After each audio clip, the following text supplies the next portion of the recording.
Salera! Viva Señor Jesús Sagrado! Viva Señor Jesús Sagrado! Pinagpapala ang lahat na nagmamahal sa kapwa. Pinagpapala ang lahat ng maawain sa kapwa. Pinagpapala ang lahat ng mayroong sariling paninindigan ang inyong kagalingan. Pinagpapala ang mga magalang sa mga magulang. Pinagpapala ang mga sumasagip sa mga nangailangan.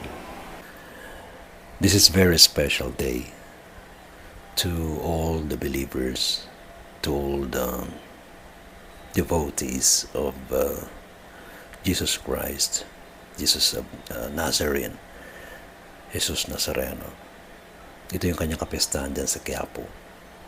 That's why merong traslasyon today. I think we have to be open sa isang suggestion that our Master, Lord Jesus Christ, can communicate with us. Hindi lang sa ilang tao, lahat tayo. Pero it's up to us how to receive the messages from Jesus Christ.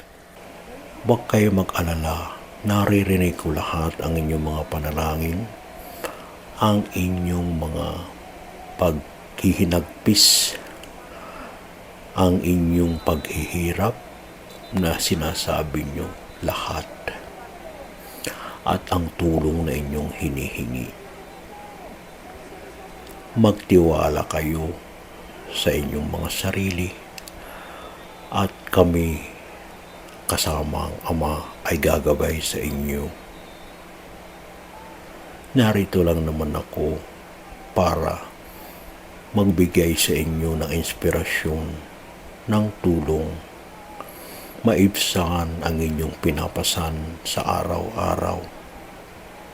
Yan ang gampanin ko bilang inyong tagapagturo ng landas.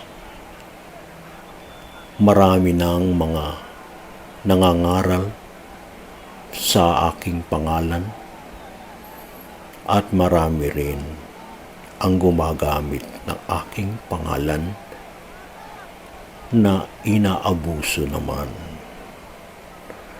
Harinawa, huwag na kayong umabuso, magsisi sa anumang pagkakamali. Bigyan nyo naman ng sapat na respeto ang pangalang Jesus. Ay napakaganda ng kanyang mensahe kasi unang-una sinasabi niya na dapat talaga magtiwala tayo sa ating mga sarili at kahit tayo nananampalataya sa kanya, kailangan rin talaga tulungan natin ang sarili natin at maniwala tayo na nandyan siya sa ating mga pulso. Sabi niya kasi madalas maasa na lang tayo sa kanya at hindi tayo kumikilos, no? Dahil doon nawawala ang respeto natin sa Panginoon kasi minsan inaabuso natin ang paggamit ng pangalan niya. So kailangan mo hindi mawala ang respeto at maniwala tayo na nandyan siya parate upang tayo tulungan sa anumang pangangailangan natin o sakuna. Pero yun nga sinasabi niya, mahalin din natin ang sarili natin. 'Di ba sa Biblia sinabi naman niya yan na love your neighbor as yourself. So, sinasabi niya doon, mahalin natin ang sarili natin bago natin ipabahagi kung ano man meron tayo. Kasi kung wala naman tayo maitutulong sa ating kapwa. Ang mensahe po ng Panginoon, Hesukristo, ay napapanahon.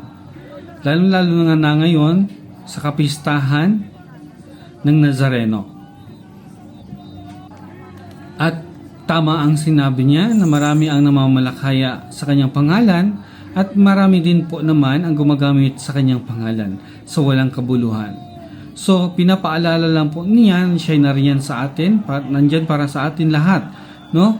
Na tumutulong pa rin sa atin at nagbibigay pa rin ng himala upang maibsan ang mga karamdaman ng ating mga kapatid. Yun nga lang, siguro kailangan lang natin ipakita din at mas palakasin pa ang ating pananampalataya sa Kanya kung kayo po ay nananampalataya sa Kanya. At patibayin ang ating koneksyon sa Kanya. At isang napakagandang channeling at mensahe na rin ang ibinigay at ibinaba po sa atin ngayon. Kung napapansin nyo, yung pinupoint niya dito is yung about sa faith. Dahil ito nga, napaka-importante ng faith natin. Huwag natin kakalimutan lagi yun dahil ayun din yung magagamit natin sa huli bago tayo lumisan dito sa mundong ito. Yeah, so panatilihin natin yung laging faithfulness at paglagay ng pangalan ng ating Panginoon si Kristo. Lalo at kung tayo ay isang healer, no? Huwag natin kalimutan na lagi tayong maglagay ng pangalan o pakikiisa sa ating Panginoong Hesus Kristo. Gabi ng Misteryo. Mga kamisteryo, ngayong gabing ito pag-usapan natin tungkol sa himala at mensahe na ang poong Jesus Nazareno. Ano ba maaring himala na nagawa sa ating buhay na ating patuloy ang pananampalataya sa ating poong Jesus? At ano ang maaring mensahe na naisapabatid sa atin ng ating Panginoong Jesucristo na magsisilbi po nating gabay sa araw-araw ng ating buhay? May mga tao tayong mga kapanayam ngayong gabing ito na magbibigay sa atin ng kanilang mga personal na karanasan, ng kanilang mga personal na nasaksihan, na himala sa kanilang buhay o kaya sa kanilang mga kaibigan, mga kakilala at kamag-anak na nagsilbi nilang inspirasyon para taon-taon sila ay dumadalo sa traslasyon. Namaste! Isang mapagpalang araw po sa inyo. It's Saturday at ang inyong lingkod, Psychic Tito Boy, ay naimbitahan na muli ng ating kapatid na si Rayty Sibayan sa kanyang programang Gabi ng Misteryo sa DCRH. Mamayang alas 10 po ito. Ang pag-uusapan po natin ay ang mga mensahe at mga divine messages ng ating Panginoong Nazareno de Quiapo at ang kanyang mga himala. Ating pong pag-usapan ito kaya tutok na. Mamaya po ito. Abangan ko kayo. Ay, ako nga pala si RB Manrisa, isang Iyos del Nazareno. Tara na manood kayo ng Gabi ng Misteryo ni Rayty Sibayan sa DSRH. This Saturday, 10 p.m. pag-usapan natin ang Divine Message. Mapagpala at mapagpalayang araw po sa ating lahat. Ako po si Hope Resurrection ng Paranormal Philippines, ina ng buhay di gagalangin. Iniimbitahan ko po kayong manood, makinig at tumutog sa Gabi ng Misteryo sa DCRH. Kaisa at kasama natin si Rayty Sibayan sa Sabado 10 to 11 p.m. At ang pag-uusapan po natin ay ang himala at mensahe ng ating Panginoong Jesucristo. Inaanyayahan ko po kayo lahat. God bless po. Magandang araw po sa lahat ng mga tagapakinig ni Ray Sibayan. Dr. Jo Villasano po ito. Inaanyayahan ko kayo na manood, makinig mamaya sa kanyang programa na Gabi ng Misteryo. Napakaganda po ng ating talakayan. Ito ay patungkol sa himala at mensahe ng ating poong Nazareno. Katatapos lamang po ng selebrasyong ito na napakalakas ang enerhiya para po makatulong sa ating pong kalusugan. Alam naman po natin na ang liwanag ng pagmamahal at yung transmuting energy ang nakukuha natin sa pagpanata po sa ating pong poong Nazareno. Baka po paramdamin tayo mamayang gabi. Magkita-kita po tayo. Yan po ating pag-usapan sa Gabi ng Misteryo.